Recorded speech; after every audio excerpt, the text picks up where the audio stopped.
Indonesia dan Malaysia adalah dua negara yang serumpun. Namun, kedua negara ini pernah terjadi perselisihan, ya. Salah satu perselisihannya yaitu mengenai sengketa batas wilayah Blok Ambalat. Jadi, Blok Ambalat ini adalah wilayah laut yang luasnya mencapai kurang lebih 15.235 km persegi yang terdapat di Laut Sulawesi. Sebenarnya, Blok Ambalat ini milik Indonesia. Namun, sepertinya Malaysia tertarik dengan kandungan yang ada di dalam Blok Ambalat. Jadi, diperkirakan ya, Blok Ambalat ini mengandung minyak dan gas yang dapat dimanfaatkan, diperkirakan ya, mencapai puluhan tahun ke depan. Wow, pantas saja ya. Oke teman-teman, silahkan simak video berikut ini.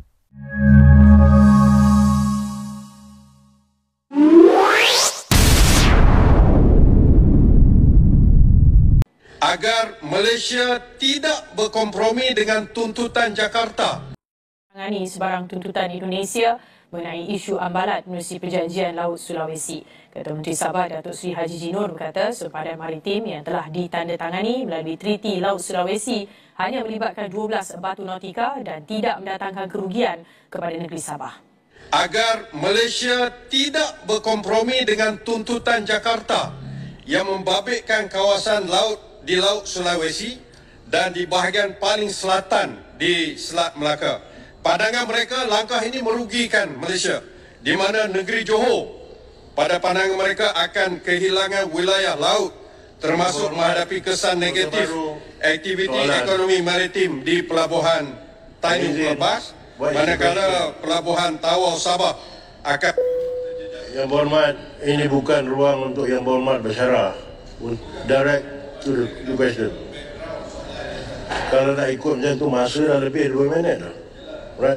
Please get to the point. Kita yakin kita Malaysia mempunyai merit dalam tuntutan ini. Tak perlu bincang, tak perlu kompromi. Kita ada merit sebagaimana keputusan ICJ dalam kes apakah sikap kerajaan Malaysia terhadap tindakan negara Singapura yang telah menyatakan persetujuan dengan Indonesia mengenai sempadan maritim dalam kawasan yang mana Malaysia juga mempunyai tuntutan dalam kawasan yang sama, iaitu dalam kawasan 3 batu nautika daripada pantai Johor. Dijamin supaya apa yang dikatakan tuntutan hak Malaysia itu tidak kita kompromi langsung. Dan kalau begitu, apakah dengan pihak kita berkata begitu, pihak Indonesia akan mengikuti kehendak kita? Pasal selama ini pun tuntutan yang kita dibuat ni bertindih, pihak Indonesia tak bersetuju langsung. Walau 1 inci pun mereka tak berganjak untuk mempertahankan hak mereka. Kita kata itu hak kita dan kita tidak akan berganjak. Jadi soalan saya, sama ada jaminan untuk pastikan mana ada lagi proses rundingan yang saya kira kemungkinan tidak akan selesai cepat, bahawa itu tidak akan berlaku. Dan keduanya, sama ada bila mana perjanjian itu nak dimeterai akhirnya nanti yang agak komprehensif, yang merangkumi semua perkara itu, rakyat akan diberikan peluang untuk melihat sendiri. Sebenarnya apa yang telah dimeterai atau ditandatangani pada waktu itu, dia tidaklah mengkompromi kedaulatan negara kita. Itu soalan saya. Silakan Yang Berhormat Perdana Menteri. Bagi saya, jangan kita politikkan.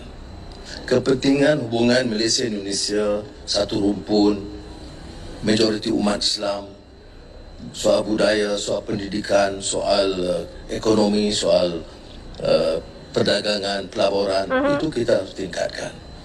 Dalam 6 bulan ini, dia akui bahawa hubungan kita itu dapat ditingkatkan. Dan ini penting, kerana ramai bukan masalah rakyat Malaysia ini ramai juga dari rumpun yang sama. Tetapi hubungan itu daripada satu negara sahabat yang sangat penting untuk kepentingan strategik, kepentingan ekonomi, kepentingan budaya dan Islam. Jadi saya tidak fikir kita patut remehkan hal ini. Apakah ini bermakna kita akan korbankan kepentingan kawasan dan sepadan? Kita tidak. Seperti mana pendirian kita tentang Batu Putih, kita tidak tolak ansur sama sekali. Dan kabinet sekarang Walaupun keputusan dibuat oleh yang lalu, kita bantah keras keputusan yang lama. Indonesia di Laut Sulawesi atau Ambalat yang kaya dengan khazanah seperti gas dan minyak. Sekarang masih lagi di dalam perundingan. Baru-baru ini pada 16 dan 17 hari bulan yang lalu, satu perundingan juga diadakan di Indonesia dan kita dilibatkan yang diwakili oleh Setiausaha Kerajaan Negeri dan juga Peguam Besar Negeri Sabah, pengarah tanah. Belum ada pencapaian apa-apa.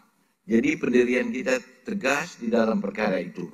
Kita tidak akan sewenang-wenangnya memberi hak kita untuk menuntut apa yang disebut di Laut Sulawesi. Tentera Laut Diraja Malaysia TLDM dipercayai karam akibat kebocoran dan kebanjiran besar pada jam 12 tengah hari tadi operasi. Dalam insiden itu, semua 39 orang kru kapal dapat diselamatkan.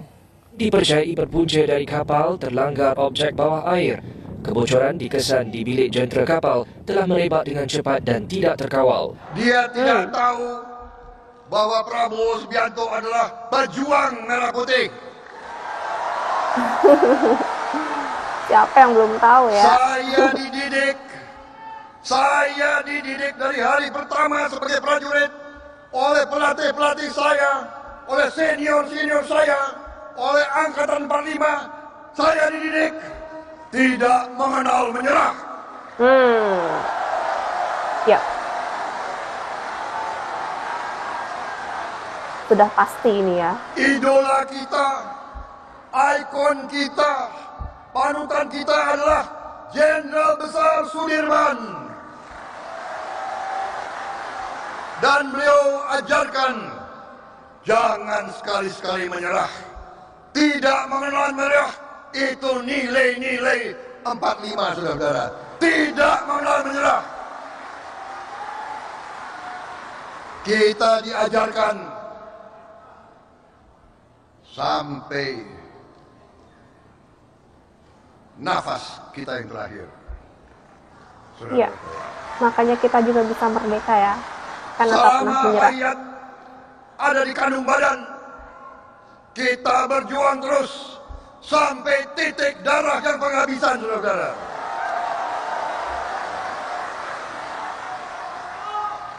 Salah satu senior kita, almarhum Pak Wijaya Siono, mengatakan, bagi seorang pejuang, bagi seorang prajurit, perjuangan kita akan berakhir pada saat kita mendengar sangkakala sebelum kita masuk liang kubur, saudara-saudara kalian.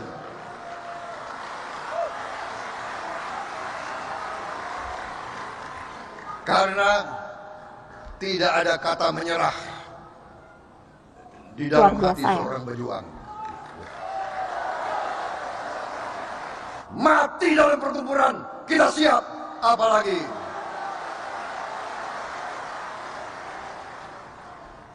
selama hayat masih di kandung badan.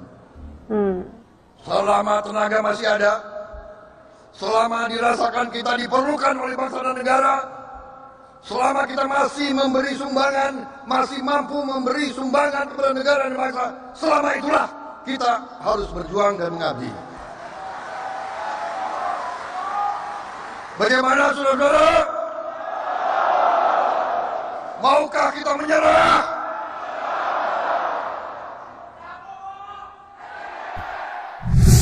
Jadi sejarahnya begini ya. Pada waktu itu Indonesia dan Malaysia sedang melakukan penelitian ya untuk mengetahui landas kontinen dan zona ekonomi eksklusif. Namun Indonesia dan Malaysia ini memiliki perbedaan persepsi ya mengenai Blok Ambalat. Nah, kemudian pada tahun 1969 ya, waktu itu ditandatangani perjanjian tapal batas landas kontinen antara Indonesia dan Malaysia yang menyatakan bahwa Blok Ambalat adalah milik Indonesia. Sejak saat itulah terjadi konflik antara Indonesia dan Malaysia mulai memanas, khususnya di tahun 1979 ya, karena pada waktu itu Malaysia telah mengingkari perjanjian yang telah dibuat. Bahkan Malaysia telah memasukkan blok Ambalat ke dalam peta wilayah mereka. Tentunya hal ini menuai penolakan ya dari pemerintah Indonesia. Bukan hanya Indonesia, teman-teman. Jadi pelanggaran yang dilakukan oleh Malaysia ini diprotes juga oleh negara-negara lain. Di antaranya Inggris, Thailand, Cina, Singapura, Vietnam, dan Filipina. Ya. Di tahun 2009, pada saat itu Indonesia dipimpin oleh Bapak SBY ya, Susilo Bambang Yudhoyono. Jadi Bapak SBY dan Perdana Menteri Malaysia yaitu Bapak Abdullah Ahmad Badawi mengambil solusi politik untuk meredakan masalah sengketa ya. Oke teman-teman, itu saja dulu informasi yang dapat saya sampaikan, semoga bermanfaat. Kurang lebihnya mohon maaf. See you next video.